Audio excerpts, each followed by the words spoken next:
me. I'm the project manager for the domestic violence project with the New South Wales Ecumenical Council. For those who aren't aware of this institution, the organisation is a state-based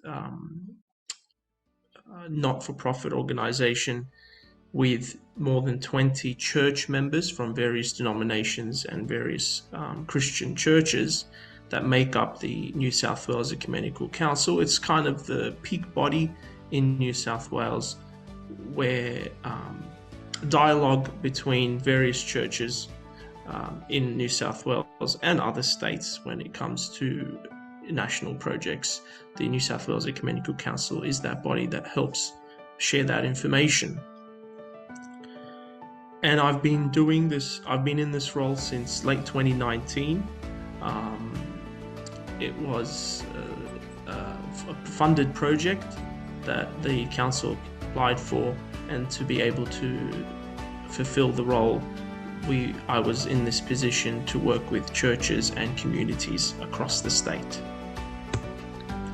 The project itself, the foundation of the project, was built on Christian faith. The faith of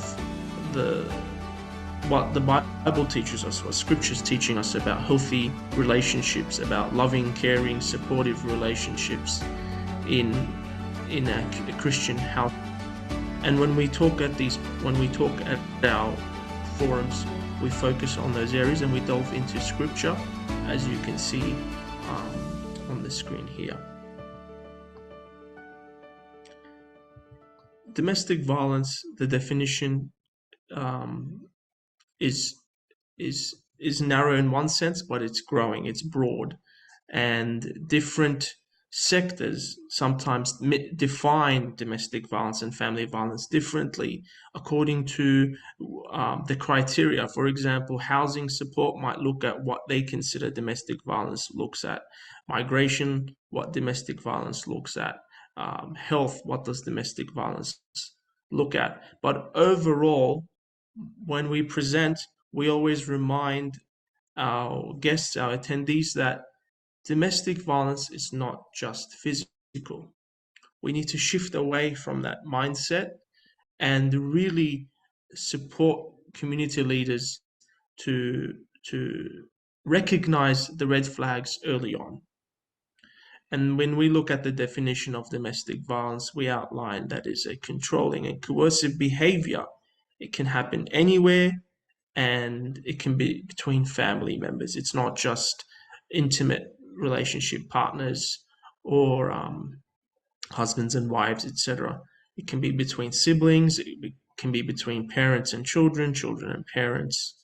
So it covers a large number of circumstances. It can happen to anyone. It's not a particular race, religion, ethnicity, cultural, social, economic background. We can see domestic violence happening in many different contexts, and it could be at a different level, different degree, a different impact, but it's still recognized as domestic and family violence.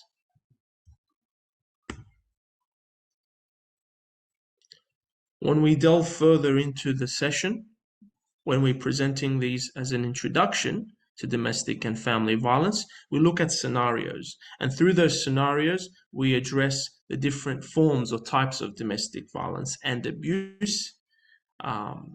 Emotional, as I mentioned, is not just physical, verbal, psychological, financial, social, and religious, technology facilitated harassment and stalking. I always get asked, Oliver, what is financial and what is social and what is technology facilitated? To briefly outline, financial is when someone in a relationship or in a household manages and controls the finances and keeps it away from another party. For example, if an adult child manages and controls their parents' finances and doesn't let them access their own pension, for example, to buy medicine, to buy groceries, this is a form of abuse. Social and religious, when somebody is stopping someone from practicing their faith When somebody is stopping someone from learning English, when somebody is stopping someone from attending an activity, hanging out with friends, being with family, attending an event, they are controlling that person. This becomes a social and religious type of abuse. Technology facilitated is growing. We hear about this through people who are concerned when they're being stalked or harassed or abused verbally or using social media such as Instagram, Facebook, Twitter, Snapchat, you name it. They're using any form. But it's become worse to the point where banks are now being involved. Why? We're seeing parties using transfers of money and in the description, verbally abusing the other person. So, if, for example, someone is being abused and they leave their partner, they are hiding away. This partner happens, the other partner, the perpetrator in this case, happens to have their bank details in just out of spite and just to bother and abuse the other party. They have no form of contact with them, but they do have their bank details. They would send them $1 and they'd write in the description very profound and inappropriate messages. This has been picked up by banks, and banks are now evolving and coming in action to support victim survivors.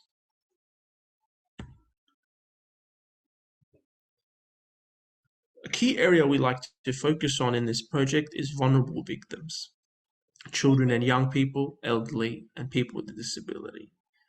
And without having to go about explaining why they are categorized as vulnerable victims, I'm pretty sure with all your expertise and knowledge and experiences, you all know the barriers our communities face, particularly vulnerable victims that are being abused and they don't know where to go. They can't access information, they can't access support.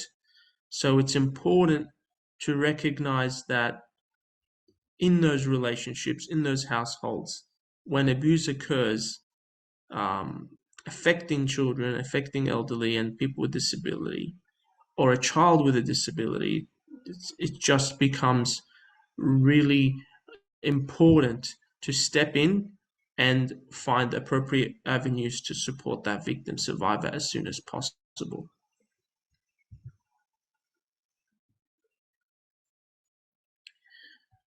We don't have an answer to resolve every domestic violence issue. The key, the main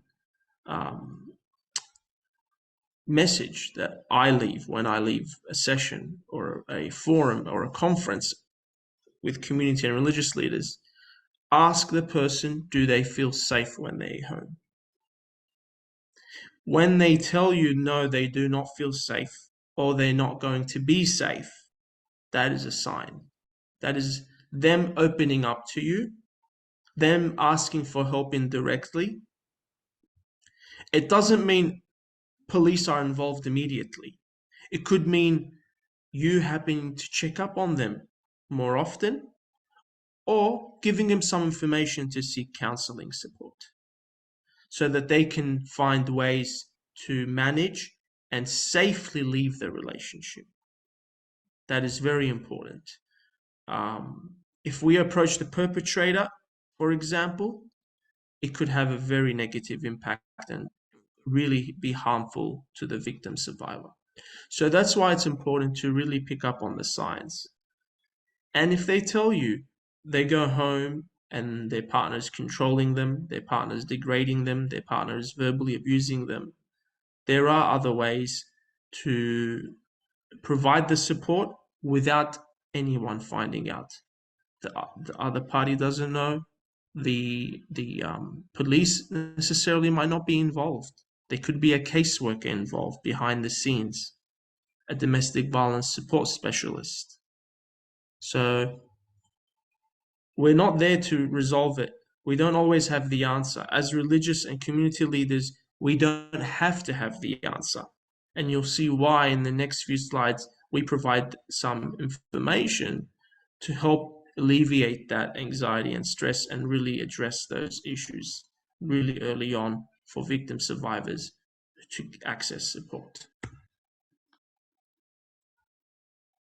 I'll go through a few facts, sadly, about domestic and family violence information that is publicly available. 1 in 3 women experience abuse perpetrated by someone they know. So it could be, as I mentioned, a family member, um, it could be a cousin, it could be their boyfriend, anyone in their family link that is abusing them. 1 woman is killed by a partner or former partner every week. It's a shocking statistic. We want that to be zero. And this is why early intervention and prevention is very important. And sadly, domestic and family violence against women is the biggest reason women are homeless. And I always get asked, what does homeless mean? It's not just sleeping on the street or being on the street that night. Homeless can mean moving from couch to couch, um, sleeping in the car, temporarily moving from one refuge to another women's refuge, temporary support accommodation. It's very difficult for a woman to pick up and just leave.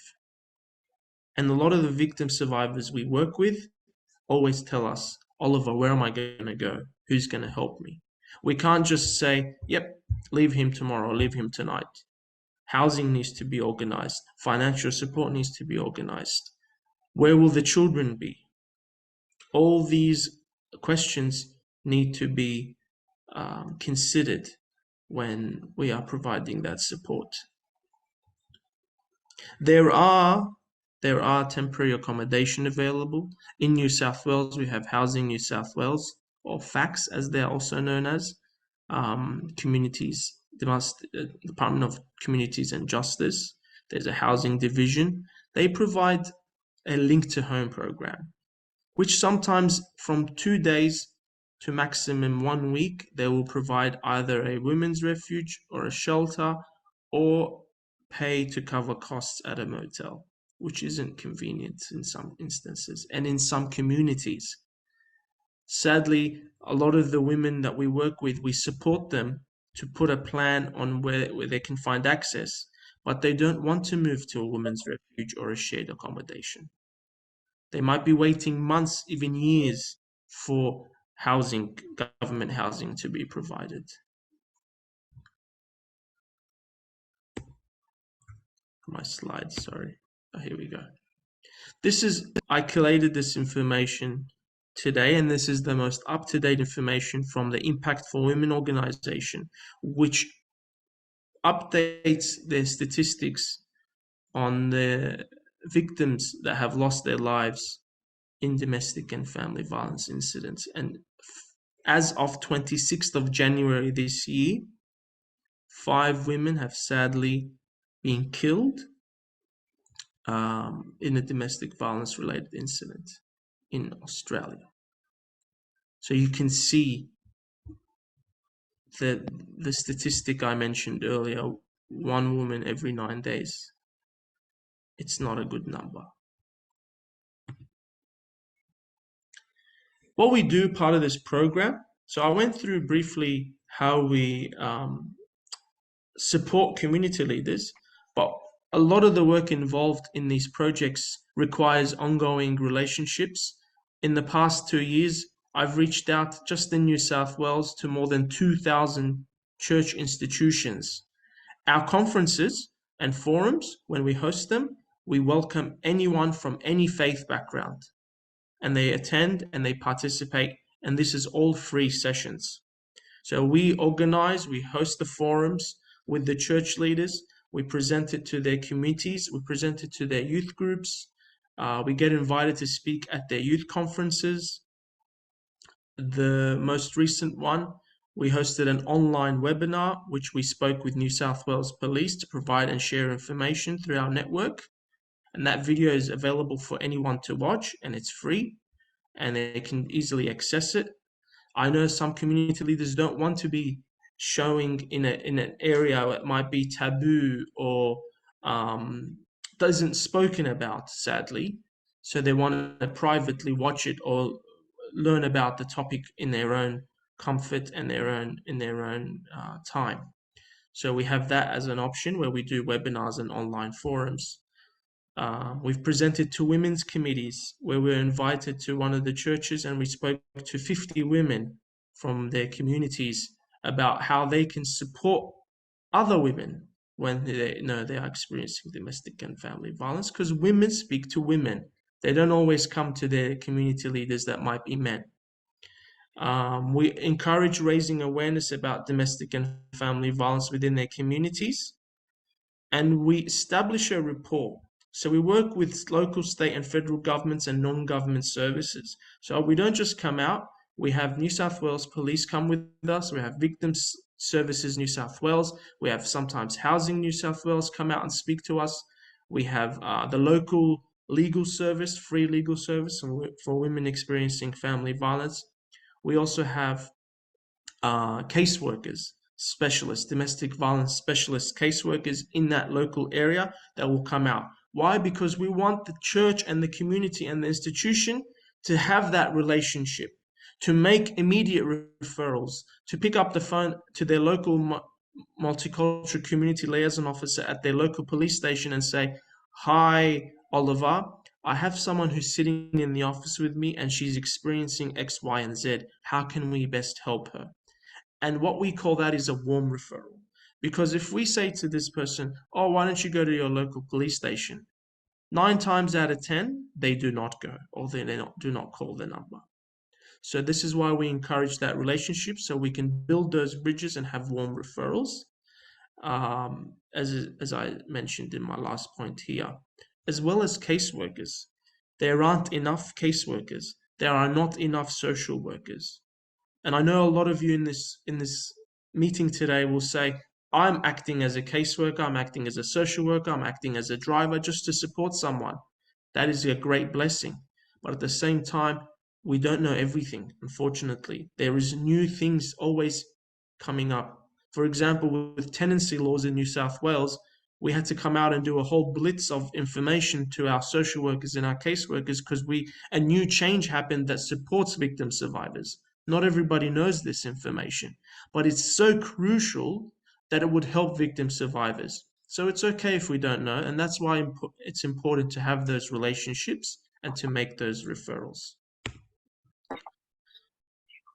Um, we look overall, we look at understanding what is domestic and family violence, knowing what is the different types of abuse, looking at what a healthy relationship looks like between a husband and a wife and the children, and children and their elderly parents, and vice versa.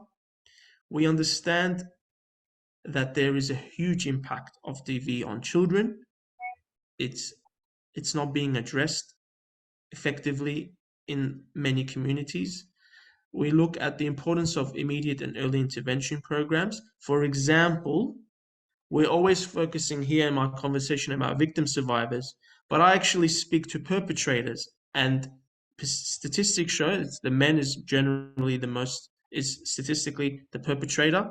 So when I speak to men as perpetrators, I always refer them to men's behavior change programs, and sometimes I help them register to take that step for them to become a better person, for them to change their life, to live a happy, healthy life, and to support their family.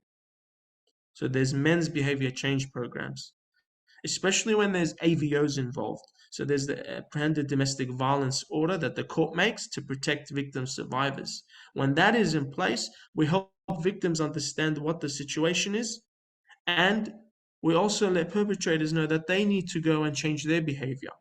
That's why it's important for them to attend those courses so that domestic violence reduces.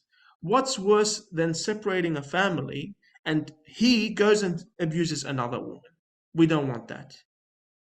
Or his son grows up to pick up that pattern. We don't want that. So it's important to really discuss this openly and have those conversations within your men's group. I can't stress that enough. That that conversation needs to happen because a lot of victims, a lot of women come up to me and say, well, I've changed. I've had to move house. I've had to move school. I have to change my work. What's he done? That's exactly right. What's he done? So it's important to also hold their hand and guide them. A few publications we've developed. This is one of a kind. It doesn't exist. And we thought of this because a lot of the communities we worked with complained about, Oliver, you spoke about so many things. You've given us so much information. We just want one place to easily access that. So we developed this resource, which comes in a A3 poster and a little DL pamphlet, which is those little booklets that you pick up at your doctor's medical center, or your any government office will have those little pamphlets. We call them DL trifold brochures. This has more than 80 services across New South Wales mainly, and there are some national based services that help victim survivors access support. So if somebody comes to your office and they might have an issue about where can they move, you go to the housing section, there you go, all the contact details are there. Or if somebody's saying, I'm on a partner visa and my partner's threatening to cancel my visa, which is not possible, by the way, they can withdraw their sponsorship. You say you need immediate legal advice from an immigration lawyer. The numbers we have up there are free immigration law services, and that's in the immigration section. So you can see we've looked at the key areas that best supports a victim survivor when they're experiencing a barrier, whether it be a financial issue, a housing issue, a counseling issue, getting a new mobile phone. We have that service right here for you. You pick up the phone, you call them, they'll deliver a free mobile phone to a victim survivor. They've moved to a new house, they need furniture. We've got services out there who'll come out and provide free furniture. So all this 90 or 80 to 90 services are out there. And it's quick and easy. And the best part is we've translated it in more than 20 languages. It's available in 22 languages. And we've looked at the statistics from federal and state in New South Wales, domestic violence reported incidents, and the languages spoken. So we've also linked that to our church members. So when I say church members, the Ecumenical Council has members who are churches, and a lot of them represent different cultural and community backgrounds and different cultural and linguistic diverse backgrounds. So we provided these resources in those languages. We haven't translated every specific service because that's a name, that's a noun. We can't change someone's name, but we've translated the tabs. And by tabs, I mean counseling is in Arabic, legal is in Arabic, and each resource consecutively is like that. So I highly suggest you develop something like this in your communities that is broad and easy to follow. We have a lot of organizations, not just churches and other faiths, who have put them in their display boards, in their receptions, in their offices. They're huge and they're very discreet. Somebody could just look at it really quickly, take a picture or write the number down. If they don't want to talk to anyone about it, they can pick up the number and call the counselor without anyone knowing. Or if somebody comes to see you, you can give them the DL little pamphlet so that they could take the next steps. Or you could keep that with you. When you need it, you just pick up the telephone and pick up and call that service to best support your parishioner or your community member. That was a quick rundown. We did organize to have a guest come out and speak, but unfortunately they were going overseas. They were one of our participants who were really proactive in developing also strategies within their churches and their community groups to support their committees. Happy to answer any questions, or feel free to contact me via email. Thank you.